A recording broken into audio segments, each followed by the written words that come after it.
I was a Peace Corps director in Lesotho. I fired a guy in Lesotho from his job. He wasn't doing a job, I felt, and he sued me. And I thought, man, this is an opportunity. So our best lawyer in town was Kaleki Sello, who was the king's lawyer. And Kaleki and I were close friends, and he also was, I would guess, the local ANC leader, African National Congress leader, along with Joe Machi and Maseru, this little town capital of Lesotho.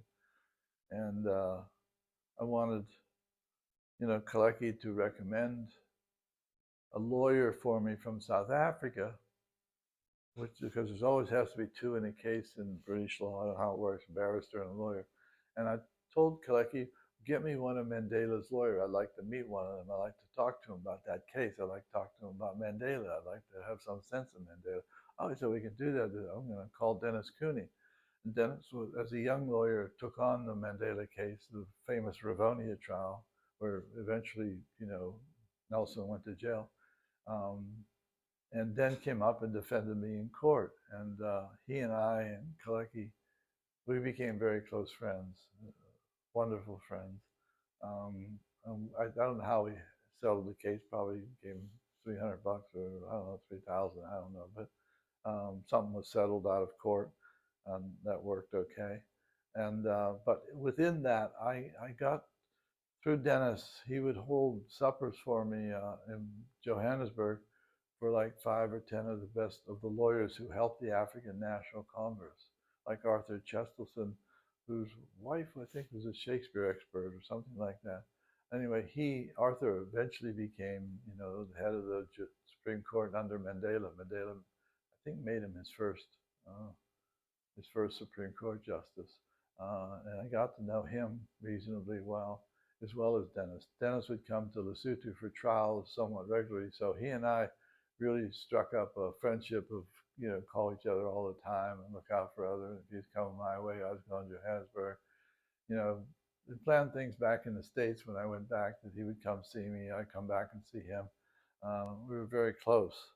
Um, what I did that was sort of outrageous is I would find out the address from some of those lawyers, who the best editor was, who the best writer in the country was, like Barney Simon, who was a friend of Dennis's, and I'd go see him because he was the one that introduced black and white folks on a stage acting together in a play. They'd found somewhere produce had been sold at some point in Johannesburg where you could be black and white together and work together. And so what they did was use that legal precedent to create a little theater so black and whites could work together on the stage. And Barney Simon had an awful lot to do with that, as did Sue Keel and Norm Seif, who was South African, so I got to know and became friends. And in that process, I also would go to the house of, the top legislator, knock on the door and say, hey, I'm an American. I'd like to talk to you about South African apartheid. And oh, sure, come on in.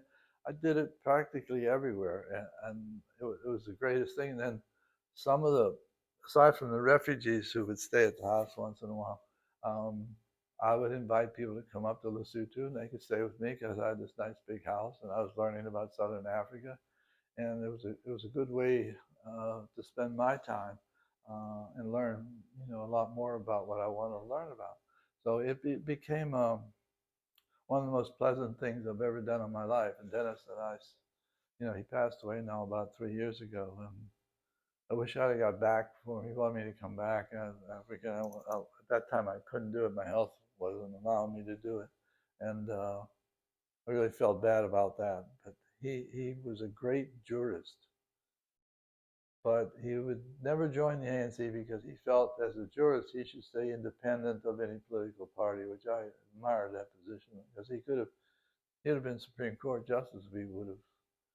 But he had a great sense of justice and fairness, and he taught me a lot about the courts and respect for the law and stuff like that. He just ate the law. He loved it. He was that good at it. He was well known in South Africa, and as one of the ones who really was there for Mandela from the beginning. And he told me late in life, the only time he ever told me the story. And I've asked him 100 times, tell me stories that you can't tell.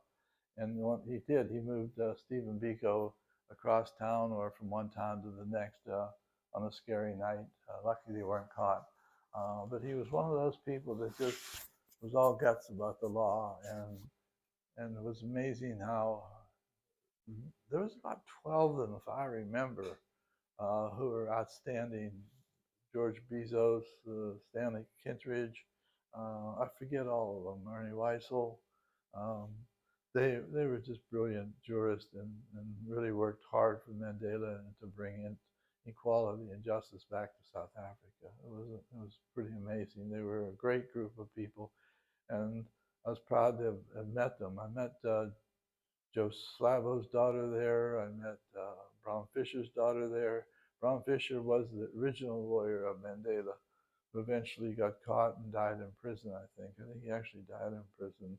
Joe Slavo, I think, was killed in Mozambique by the South African forces because he was in exile, I think, in Mozambique when he was killed, I believe. Uh, I was supposed to join Frelimo 1971. I traveled the world. They invited me to move with them because we had funded their organization, Frelimo, the hospital, and they asked me to travel with them. I was in Kenya. It's the only time in my life I called there and said, I'm not coming. I think someone's following me. And I sounded paranoid, but I thought someone was or something was up. I didn't know. So I said, I'm not coming down. But that was to travel with Frelimo in from Tanzania into Mozambique and back. So I didn't do that. I flew instead to Zaire, another project visit. But I always felt that an urge, even from those early years in 71, 70, I could do something major about South Africa. And I felt in some small way of what I did was important to people who worked in that campaign, like Phyllis Naidu, Chris Hani, military leader of the African National Congress. They at least knew I was there and I was making my contribution, and I could, if it's ever mentioned Mandela, I get a warm glow because I not only knew him and respected him, but I actually worked for him and pleased as a volunteer, as one more. I'm pleased to say that because when you benefit the common good, uh, there's a goodness that comes with it and the life sort of worth living on things like that. So thank you for listening.